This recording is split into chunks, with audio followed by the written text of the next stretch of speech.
యేసులో ఆనందం. ఇది శాశ్వతమైనది.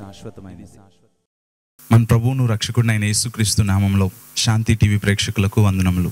బ్రదర్ శోభన్ గారిచే పరిశుద్ధాత్మ ప్రేరణతో ప్రారంభించబడిన శాంతి టీవీ ద్వారా ఇప్పటికే అనేక మంది ప్రజలు దీవించబడినారని మేము విశ్వసిస్తున్నాం. అదేవిధంగా పరిశుద్ధాత్మ ప్రేరణతో ప్రజలకు దేవుని యొక్క శక్తి కలిగిన వాక్యాన్ని అందించాలనే కోరికతో యేసులో ఆనందం అనే కార్యక్రమాన్ని శాంతి టీవీ ద్వారా ప్రసారం చేస్తున్నాం. ఈ కార్యక్రమం ద్వారా మీరందరూ ప్రార్థనాపూర్వకంగా దీవించబడాలని ఆశిస్తున్నాను. దేవుడు మిమ్మల్ని దీవించునుగాక. యేసులో ఆనందం. ఇది శాశ్వతమైనది.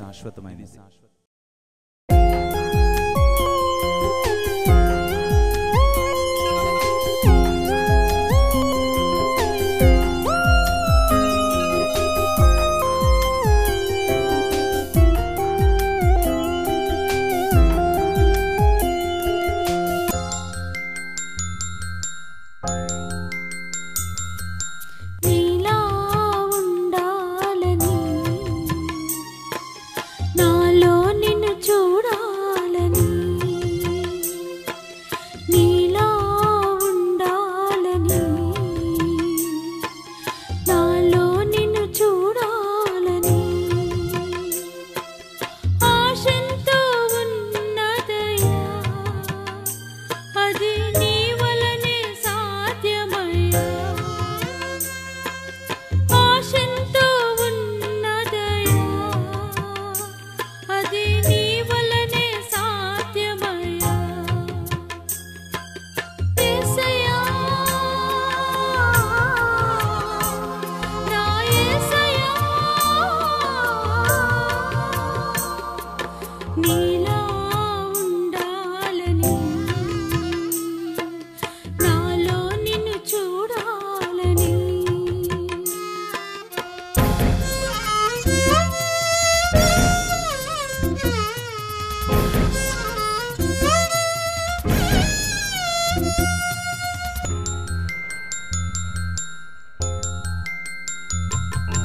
కుమ్మరివై సారెపై త్రిప్పినా, పూలతో శిల్పి వలె చెక్కినా. కుమ్మరివై సారెపై త్రిప్పినా, పూలతో శిల్పి వలె చెక్కినా. ఏది ఏమైనా నీలా ఉండాలి, నీకిష్టమైన బ్రతుకు బ్రతకాలి. ఏది ఏమైనా నీలా ఉండాలి, నీకిష్టమైన బ్రతుకు బ్రతకాలి. యేసయ్యా, నా యేసయ్యా, నీలా ఉండాలని, నాలో నిన్ను చూడాలని.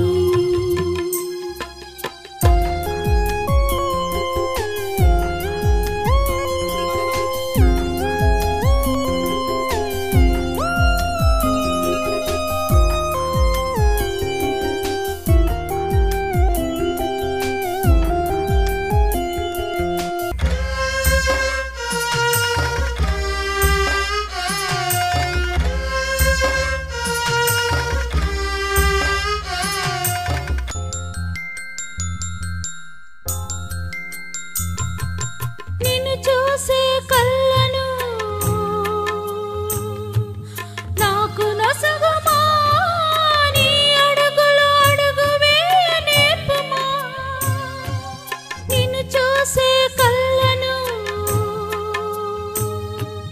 నాకు నొసగుమా, నీ అడుగులు అడుగు వేయ నేర్పుమా. ఏది ఏమైనా నీతో నడవాలి, నీవు మురిసిపోవునట్లుగా నేను బ్రతకాలి. ఏది ఏమైనా నీతో నడవాలి, నీవు మురిసిపోవునట్లుగా నేను బ్రతకాలి. నీలా ఉండాలని, నాలో నిన్ను చూడాలని.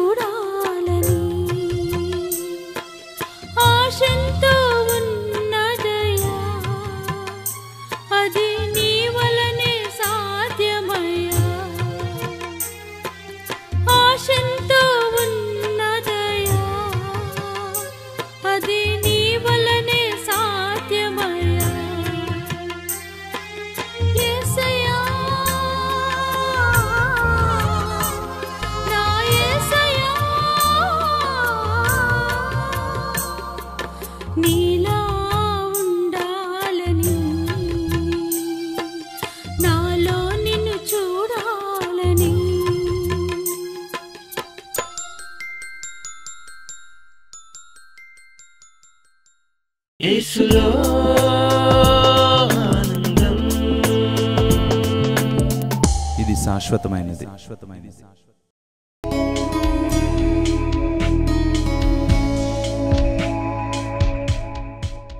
యెహోవాను మరువకుండా జాగ్రత్త పడము అనేది యొక్క సందేశం యొక్క ముఖ్య సారాంశం. ద్వితీయోపదేశకాండం 6వ అధ్యాయం 10 నుంచి 12 వచనాలు. Deuteronomy chapter 6 verse 10, 11, 12. ఇక్కడున్న మాటలు ఏంటంటే, ఇశ్రాయేల్ ప్రజలతో అంటున్నాడు, కనాను దేశంలో మీకు సమృద్ధిగా దేవుడు ఆహారం ఇచ్చిన తర్వాత, పాలు తేనెలు ప్రవహించే దేశంలో మిమ్మల్ని ప్రవేశపెట్టిన తర్వాత, మీరు కట్టకుండానే మీకు రెడీగా ఉన్న ఇళ్లలోనికి మీరు వెళ్ళిన తర్వాత, మీరు తవ్వకుండానే రెడీగా ఉన్న బావుల్లో నీళ్లు మీరు చేదుకుంటున్న సమయంలో మీరు గుర్తుంచుకోవాల్సిన విషయం ఏంటంటే, వీటన్నిటినీ మీకు ఇచ్చి బానిసల గృహంలో నుంచి మిమ్మల్ని దేవుడు బయటికి తీసుకొచ్చాడు కదా, ఆ దేవుణ్ణి గురించి మీరు మర్చిపోకుండా జాగ్రత్త పడండి అన్నాడు. 12వ వచనం చూడండి, ద్వితీయోపదేశకాండం 6వ అధ్యాయం 12వ వచనం. దాసుల గృహమైన ఐగుప్తు దేశంలో నుండి నిన్ను రప్పించిన యెహోవాను మరువకుండా నీవు జాగ్రత్త పడము. Be careful that you do not forget the Lord who brought you out of Egypt, out of the land of slavery అని చెప్పి దేవుని వాక్యం చెప్పింది. సో ఈ రోజున మన జీవితంలో జాగ్రత్త పడాలి అని ఒక హెచ్చరికను దేవుడి యొక్క వాక్య భాగం ద్వారా మనకు తెలియజేస్తున్నాడు. హెచ్చరిక అనేది ఎప్పుడు కూడా ప్రమాదాన్ని సూచిస్తుంది. నువ్వు గనక ఈ విధంగా వెళ్తే ప్రమాదం అని చెప్పేదే హెచ్చరిక. ఈ హెచ్చరికని నిర్లక్ష్య పెట్టినప్పుడే అనేక సార్లు అనేక మంది ప్రాణాన్ని కూడా కోల్పోతూ ఉంటారు కదండి. టైటానిక్ ఓడ, అతి పెద్ద ఓడ, 1912వ సంవత్సరంలో ఈ టైటానిక్ ఓడను లాయిడ్ అనే కంపెనీ ఇన్సూరెన్స్ చేసినప్పుడు దాన్ని అన్నారు, ఇది దేవుడు కూడా ముంచలేడు అని చెప్పి దానికి అన్సింకబుల్ టైటానిక్ అని పేరు పెట్టారు. పెట్టి ఆ ఓడను తీసుకొని వెళ్తున్నప్పుడు దానికంటే ముందుగా ఇంకొక ఓడ ఆల్రెడీ ముందుగానే బయలుదేరింది. సో ఈ ఓడ వెళ్తున్నప్పుడు ఇందులో 2224 మంది ఈ టైటానిక్ ఓడలో ప్రయాణం చేస్తున్నారు. ఈ టైటానిక్ ఓడ ప్రయాణం చేస్తున్న సమయంలో దీనికంటే ముందుగా ఒక గంట ముందు ఇంకొక ఓడ బయలుదేరింది. ఆ ఓడ కాలిఫోర్నియన్ అనే ఓడ. ఈ ఓడ ముందుగా బయలుదేరినప్పుడు ఆ ఓడ వీరికి ముందుగానే కొన్ని హెచ్చరికలు తెలియజేశాయి. వైర్లెస్ సెట్ ద్వారా అందులో ఉండే సెక్యూరిటీ సిబ్బంది వీరికి తెలియజేశారు, సముద్రంలో పెద్ద పెద్ద మంచు దెబ్బలు ఉన్నాయి కాబట్టి ప్రయాణం చేయడం మంచిది కాదు, ఎక్కడున్నది అక్కడ ఆగిపోవడం మంచిది, మేము కూడా ఆపేశాం అని చెప్పి ఈ కాలిఫోర్నియన్ అనే ఓడ ఆపేసి అందులో ఉన్న యొక్క security senior wireless security officer వీరికి మెసేజెస్ పంపిస్తూ ఉంటే, ఈ టైటానిక్ వార్డ్లో ఉన్న వ్యక్తి, ఈ వ్యక్తి జాక్ ఫిలిప్స్ అనే వ్యక్తి ఏం చేశాడంటే, షటప్ అని చెప్పి అవతలని తిట్టి నేను పడుకోవాలి అని చెప్పి వార్డుని కొనసాగిస్తూనే వెళ్ళి పడుకున్నాడు. చివరికి ఈ యొక్క కాలిఫోర్నియన్ అనే వార్డ్ వారు కూడా సెట్ ఆపేసి వాళ్ళు అక్కడ ఆపేసి పడుకున్నారు. చివరికి ఏమైందో తెలుసా, ఈ టైటానిక్ వార్డ్ వెళ్ళి పెద్ద మంచు దెబ్బని గుద్దటంతో కింద 300 అడుగుల వరకు చీరుకుపోవడంతో కొన్ని గంటల్లోనే చనిపోయి 2224 మందిలో సుమారుగా ఒక 700 మంది మాత్రమే బ్రతికారు. మిగతా వారందరూ కూడా జల సమాధి అయిపోయారు. దానికి ఒకే ఒక్క కారణం, అదేంటో తెలుసా, హెచ్చరికను నిర్లక్ష్యం చేయడం. హెచ్చరిక ముందుగానే వచ్చింది, మంచు దిబ్బలు ఉన్నాయి జాగ్రత్త పడండి అని. కానీ వారు నిర్లక్ష్యం చేయడంతో ఏమైందో తెలుసా, టైటానిక్ ఒక మునిగిపోయిన వాడుగా చరిత్రలో నిలిచిపోయింది. అలాగే మన జీవితంలో కూడా ఈ లోకంలో చాలా వార్తలు హెచ్చరికలు వచ్చినా అవి నెరవేరపడకపోవచ్చేమో, కానీ దేవుడు చేసిన హెచ్చరిక ఎప్పుడు కూడా 100% నెరవేరుతుంది. మరి 7 దినాలకి భూమి మీద వర్షాన్ని కురిపిస్తాను అని చెప్పి దేవుడు హెచ్చరిక చేశాడు, అలాగే వర్షం కురిచింది. అలాగే మరణదేవత రాబోతుంది జాగ్రత్త అని దేవుడు చెప్పాడు, అలాగే మరణదేవత అక్కడ వచ్చింది. ప్రతి దాంట్లో బైబిల్లో మీరు చదివినట్లయితే దేవుడు ముందుగానే హెచ్చరించాడు. అలాగే ఇక్కడ దేవుని యొక్క వాక్యం చెప్తుందంటే, దేవుడు మిమ్మల్ని దీవించిన తర్వాత మీరు యెహోవాని మరువకుండా జాగ్రత్త పడండి అని అంటున్నాడు. మీరు ఏ విషయంలోనైనా మీరు జాగ్రత్తగా లేకపోయినా దేవుణ్ణి మర్చిపోతే మాత్రం చాలా ప్రమాదం. అందుకోసమనే యెహోవాను మరవకుండా జాగ్రత్త పడము అని చెప్పి దేవుడు అక్కడ రాయించాడు. రైట్. సో ఈ రోజున దేవుని మర్చిపోతే ఏమవుతుంది, ఎందుకు దేవుడు నీ దేవుణ్ణి మర్చిపోకుండా నువ్వు జాగ్రత్త పడు అని అన్నాడు. నెంబర్ 1 బైబిల్లో చూద్దాం. ఇర్మియా గ్రంథం 3వ అధ్యాయం 21వ వచనం. ఆలకించుడి, చెట్లు లేని మెట్టల మీద ఒక స్వరము వినబడుచున్నది. ఆలకించుడి, తాము దుర్మార్గులై తమ దేవుడైన యెహోవాను మరిచిన దానిని బట్టి వారు చేయుచున్న రోదన విజ్ఞాపన వినబడుచున్నది అని అంటున్నాడు. ఇశ్రాయేలు ప్రజలంట దేవుణ్ణి మర్చిపోయారంట, దేవుణ్ణి వదిలేశారంట. అందుకోసమని దేవుణ్ణి మర్చిపోయినందుకు గాను వారు చెట్లు లేని కొండల మీద నించోనంట ఏడుస్తున్నారంట. అంటే నెంబర్ 1 దేవుణ్ణి మర్చిపోతే దుఃఖం కలుగుతుంది. నెంబర్ 1 దేవుణ్ణి మర్చిపోతే రోదన తప్పదు. ఈ రోజుల్లో అనేక మంది జీవితాల్లో దేవుని దగ్గరికి వచ్చినప్పుడు దేవుడు వారి కన్నీటిని తుడిచిన తర్వాత వారు దేవుణ్ణి విడిచిపెట్టి వెళ్ళిపోయిన వారిని అనేక మందిని చూస్తున్నాం. అలా వెళ్ళిపోతే దేవుడు ఏమంటున్నాడు తెలుసా, ఏ కన్నీరు అయితే నేను తుడిచానో అదే కన్నీరు మళ్ళీ నీ కళ్ళలో కారడం చూస్తావు అని అంటున్నాడు. ప్రేమ దేవుని బిడ్డలారా, ఈ రోజుల్లో అనేక మందిని మనం చూస్తున్నాం, దేవుణ్ణి వదిలేసినా నాకేం కాదని అనుకుంటారు, కానీ దేవుడు హెచ్చరిస్తున్నాడు, నీకు దుఃఖం తప్పదు. ఈ రోజు నువ్వు ఏ పరిస్థితిలో ఉన్నా ఉన్నప్పటికీ కూడా దేవుడు నీతో మాట్లాడుతున్నాడు. ఆలకించుడి, ఇశ్రాయేలు ప్రజలు నన్ను మర్చిపోవడం వలన వారు ఏడుస్తున్నారు చూడండి అని అంటున్నాడు. నీ జీవితంలో దుఃఖం ఎప్పుడు వస్తుందో తెలుసా? భయంకరమైన బాధ కలిగినప్పుడు ఏడుపును వాపుకోలేవు.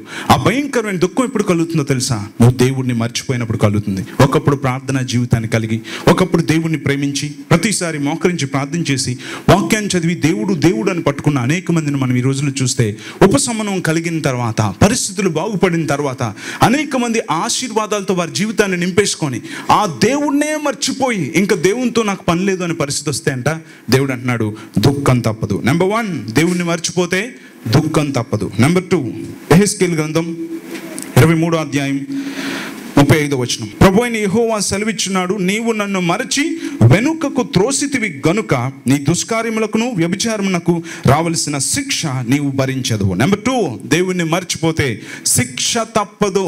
నెంబర్ 2, దేవుణ్ణి మరిస్తే ఏం జరుగుతుంది?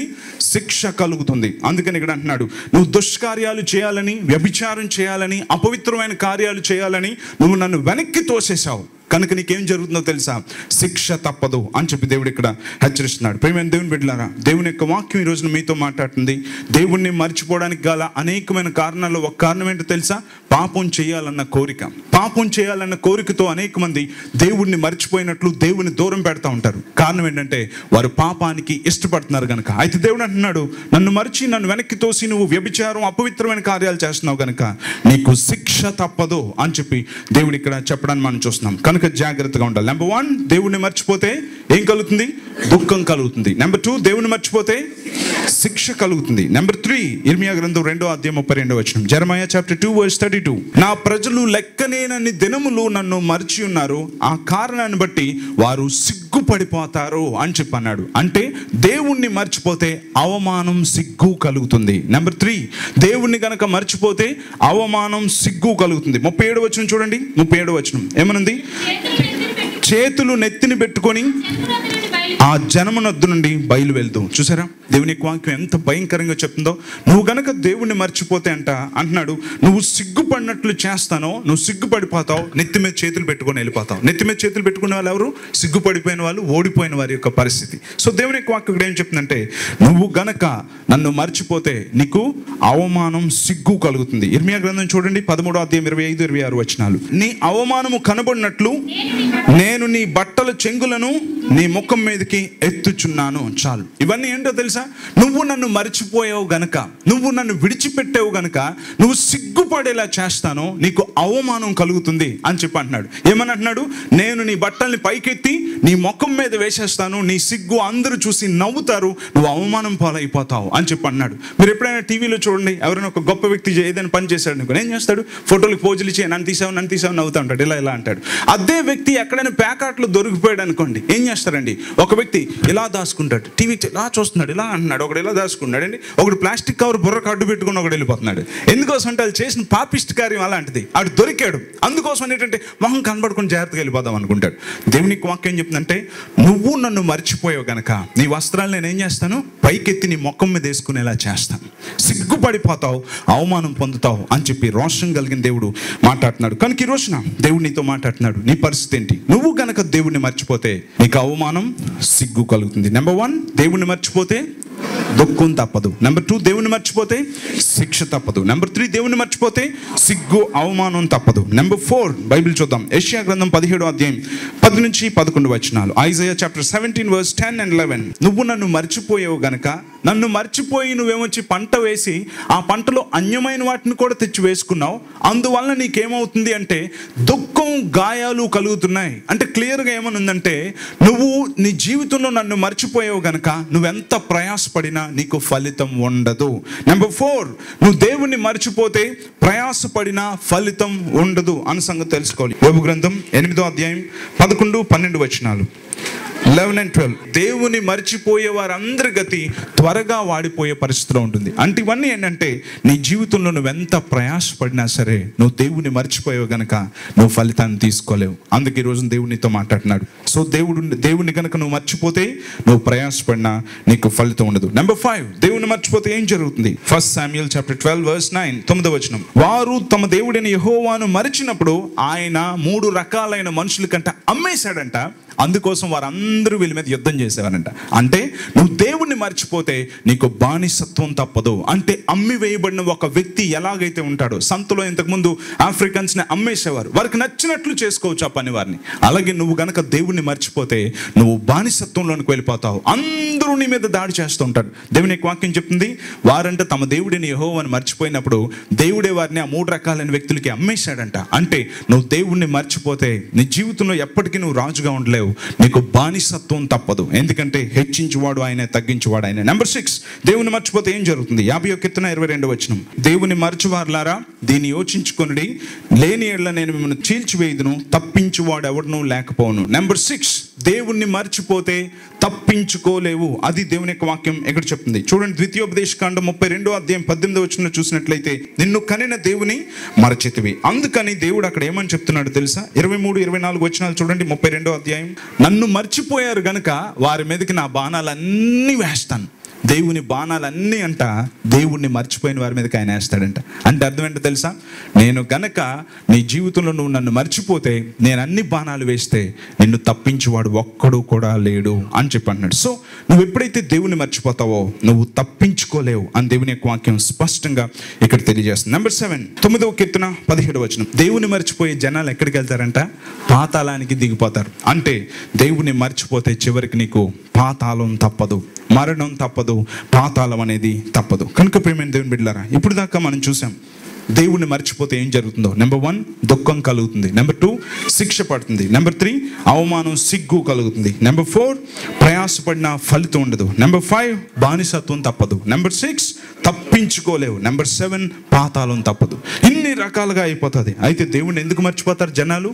ఎందుకోసం అంటే బైబిల్ చెప్తుంది, వారికి ఫుడ్ ఎక్కువైపోవడం వల్లంట, కొవ్విన కళ్ళతో ఉండడం వలనంట, దేవుడు అన్ని ఇవ్వడం వలనంట, ఏ కొదువ లేకపోవడంతో అనేక మంది దేవుణ్ణి మర్చిపోతారంట. అందుకోసమని ఈ రోజుల్లో అనేక మంది మేలు పొంది దేవుణ్ణి మర్చిపోయి దేవుడి నుంచి దూరం అయిపోయిన వారిని మనం చూస్తున్నాం. కానీ ఒక విషయం తెలుసుకోవాలి, దేవుణ్ణి మర్చిపోతే మాత్రం మన జీవితంలో పాతాళం కోసమే మనం అడుగులు వేస్తున్నామని తెలుసుకోవాలి తప్ప ఇంకా దేనికోసం కాదని మనం తెలుసుకోవాలని దేవుని వాక్యం స్పష్టంగా మనకి తెలియజేస్తుంది. 2 కళ్ళు లేని ఒక అమ్మాయి కళ్ళు లేనందుకు కానీ తను తాను దూషించుకుంటూ సమాజాన్ని కూడా తిట్టుకుంటూ, నాకు కళ్ళు లేని దేవుడు నాకు అన్యాయం చేశాడని చెప్పి సమాజాన్ని ఇతరుల్ని తిడుతూ ఉండేది. నాకే గనుక కళ్ళు ఉంటే ఈ సృష్టిని అంతటిని చూసేదాన్ని అని చెప్పి అందరితోటి కూడా ఈర్ష్యాభావంతో అమ్మాయి ఉండేది.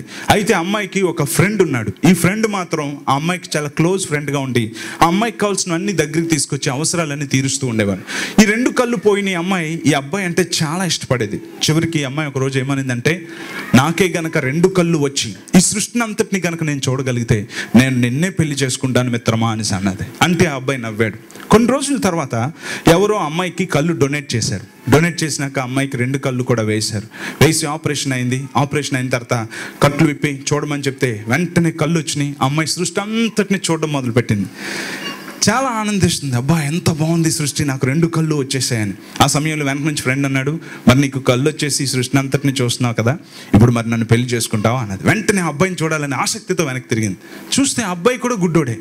వెంటనే ఈ అమ్మాయికి నీరసం వచ్చేసింది, నిరాశ వచ్చేసింది. ఏంటి ఇన్ని రోజులు గుడ్డోడితో నేను ఫ్రెండ్షిప్ చేశానని చెప్పి, చిచి నాకు గుడ్డితనం అంటే ఇష్టం ఉండదు, అందుకే కదా నేను ఇంతగా అసహించుకొని అందరినీ వదిలేస్తున్నాను, నేను నిన్నెందుకు చేసుకుంటానని చెప్పి ఆ అబ్బాయిని ఇచ్చి అనేసింది.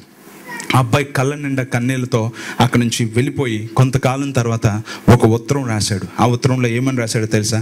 నా కళ్ళు జాగ్రత్తగా చూసుకో ప్రియమిత్రమా అని రాశాడు. నా కళ్ళు జాగ్రత్తగా చూసుకో ప్రియమిత్రమా అన్నాడు. Just take care of my eyes dear అని చెప్పి అన్నాడు. అంటే అర్థం ఏంటి తెలుసా?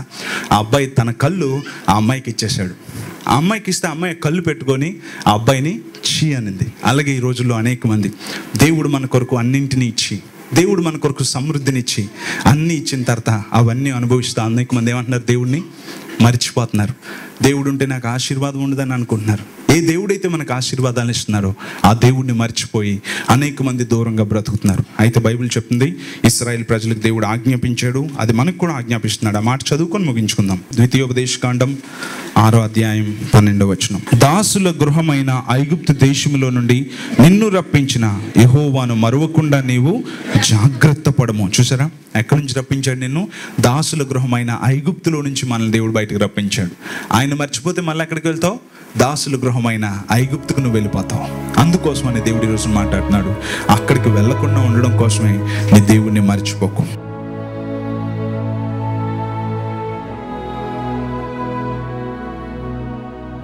నిన్ను మరిచిపోలేని జనాంగంగా మేము ఎల్లప్పుడూ ఉండగలటకు సహాయం చేయండి. నువ్వు చేసిన మేలులకై ఎల్లప్పుడూ నీ వెంటే ఉండగలిగే మంచి గొర్రెగా మేము ఉండగలిగే కృపను అనుగ్రహించండి. ఇంకా ఎంతమంది మారు మనసు లేకుండా నామకార్థంగా ఉన్నారో వారిని దర్శించి నిజమైన మారు మనసు దయచేయండి.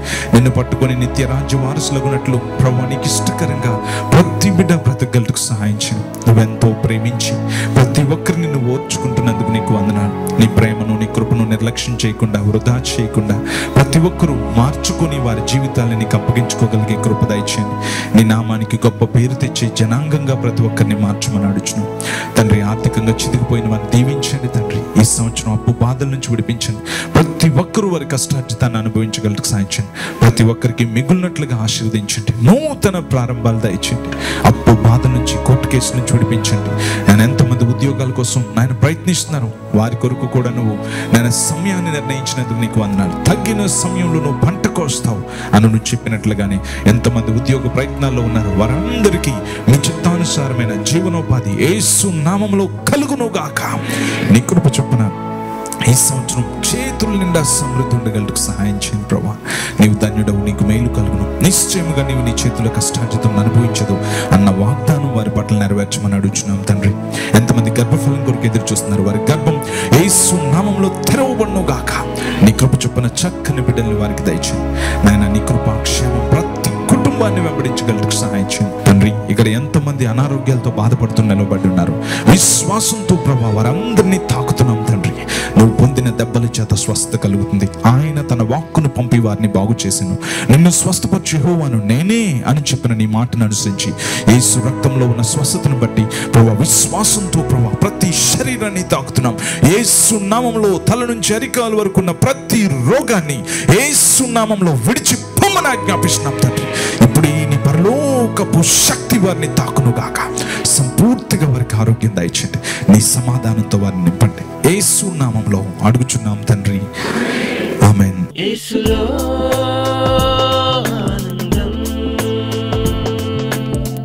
ఇది శాశ్వతమైనది. నువ్వు ఎప్పుడు హెచ్చింపబడతావో తెలుసా? నువ్వు ఓర్చుకున్నప్పుడు హెచ్చింపబడతావు.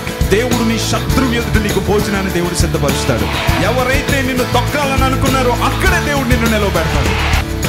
These are the days of Elijah, declaring the word of the Lord. These are the ఈ అంచె దినాల్లో ఎవరైనా ఏ శ్రమలోనైనా నిలవబడి దేవుని నామాన్ని మహింపరచాలి అని అనుకుంటే వారు తెలుసుకోవాల్సింది ఏంటంటే యేసు నన్ను ప్రేమిస్తున్నాడు. And though these are days of great trials, of famine and darkness and sword, still with a voice in the desert crying, prepare ye the way of the Lord. Behold, ఈ రోజున కూడా దేవుడు ఈ బైబిల్ గ్రంథంలో ధననిధిని పెట్టాడు. ఎవరైతే ఈ Bible గ్రంథాన్ని చదివి ఆ ప్రకారంగా జీవించడానికి ఇష్టపడతారో వారి జీవితంలోనే దేవుడు వర్ధిల్లుట అనేదాన్ని వారి అనుభవంలో ఉంచాలని కోరుకుంటున్నాడు. and out of Zion's hill salvation comes.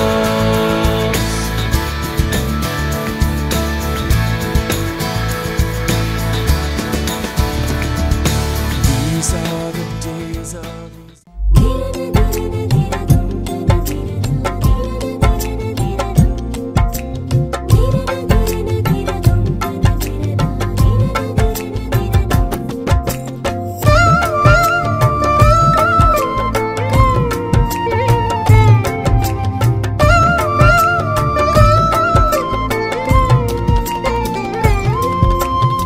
నీవు లేని రోజు అసలు రోజే కాదయా. నీవు లేని బ్రతుకు అసలు బ్రతుకే కాదయా. నీవు లేని రోజు అసలు రోజే కాదయా. నీవు లేని బ్రతుకు అసలు బ్రతుకే కాదయా. నీవే లేకపోతే నేనసలే లేనయ్యా.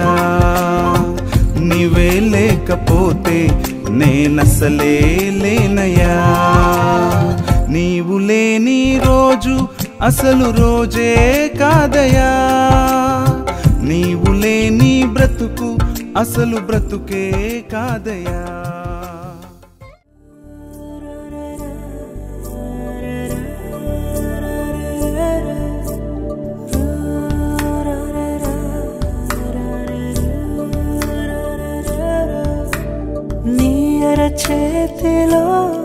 చెక్కుకుంటివి నను ప్రభువా, నీ నీడలో దాచుకుంటివి నను దేవా, నీ అరచేతిలో చెక్కుకుంటివి నను ప్రభువా, నీ నీడలో దాచుకుంటివి నను దేవా, నీ రెక్కల చాటున దాగుకొని నిన్ను కీర్తించెదను, నీవు చేసిన మేళ్లను తలచుచునే ఇలా జీవించెదను.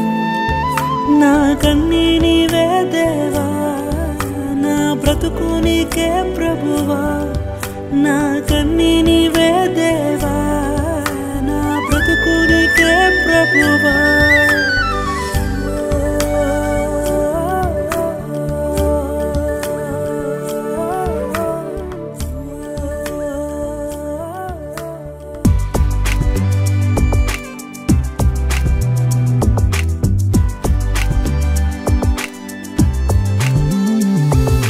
కలిగెను ఒక కళ, నిన్ను చూసానని, విరిసెను నాలో ఆశ నీతో నడవాలని. కలిగెను ఒక కళ, నిన్ను చూసానని, విరిసెను నాలో ఆశ నీతో నడవాలని.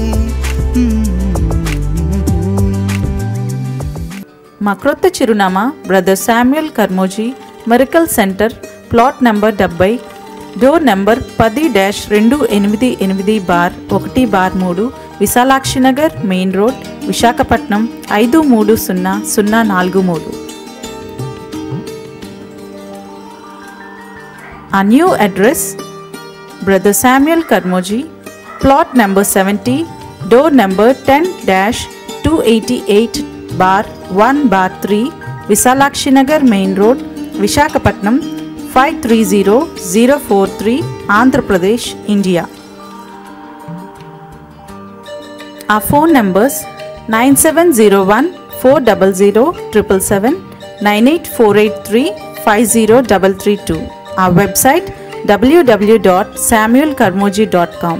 Our email samuelkarmoji@gmail.com.